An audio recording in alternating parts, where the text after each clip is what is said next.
Hi, this is Corey Reeser, and I will be offering my second reflection based off of our face-to-face class sessions and what we've basically been learning since the first reflection that I wrote a couple of weeks ago.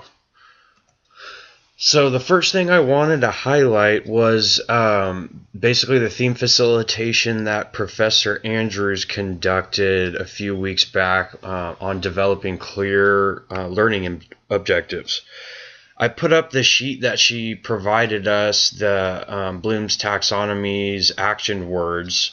I thought this was actually one of the most beneficial things I had during that theme facilitation because I was not aware personally of how much effort had to go into the vocabulary of lesson objectives. I thought they could just be pretty basic and straightforward, but through that facilitation and by us individually going through this and developing our own learning objectives that we presented to the class, I was able to basically understand that, hey, I need to kind of think about my learning objectives more in depth to reflect a more comprehensive understanding of the course material that I'm trying to convey to the students.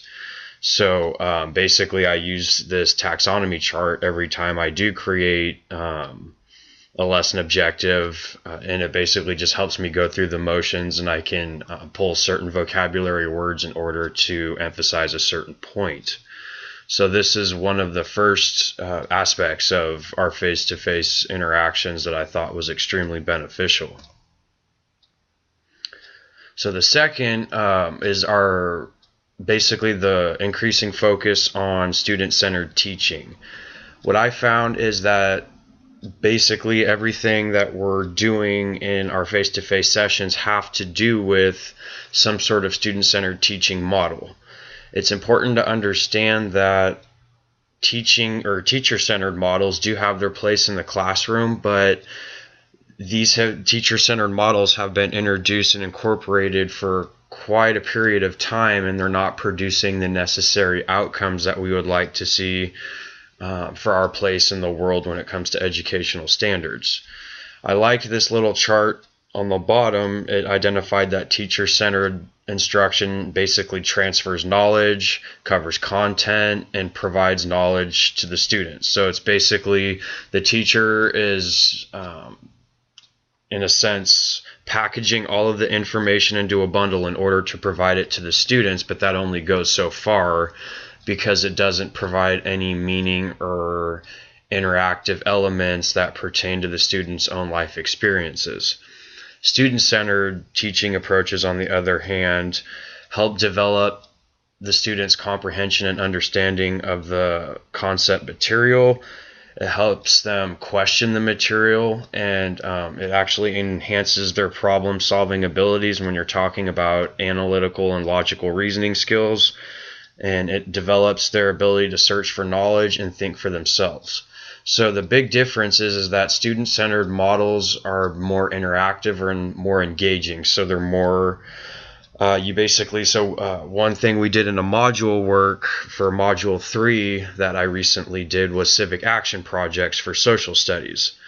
This is a good way to incorporate student-centered models of instruction because you give the students the ability to choose an issue that they're interested or passionate in their community, local, or state government, and then they can actually work to enact some sort of change in a positive manner that they see fit toward that goal.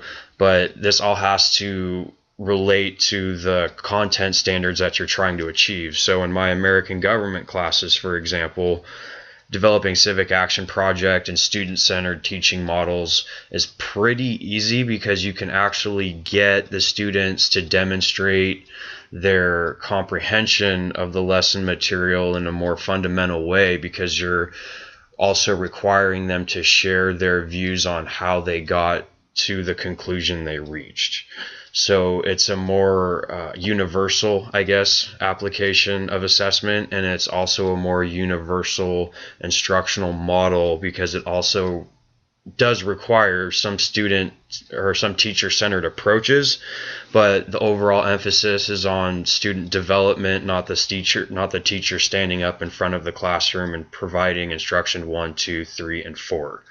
It basically creates a more fluid and productive classroom environment because the students are actually able to engage with the content material, and it makes it more relevant and reflective of their own life experiences.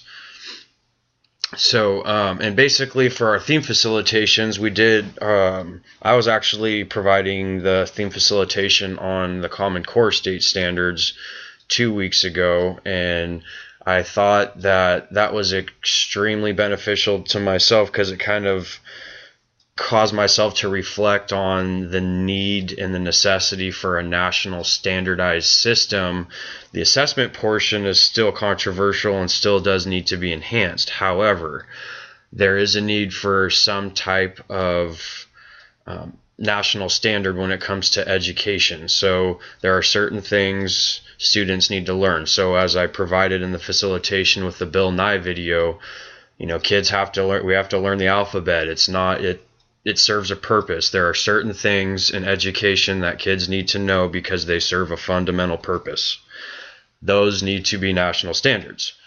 Within the theme facilitation of instructional design, I thought this was extremely beneficial, as I previously identified, because it enhanced my abilities to formulate lesson objectives, and it also caused myself to reflect on my own classroom management skills in terms of how to structure an entire lesson and how to actually manage my time well.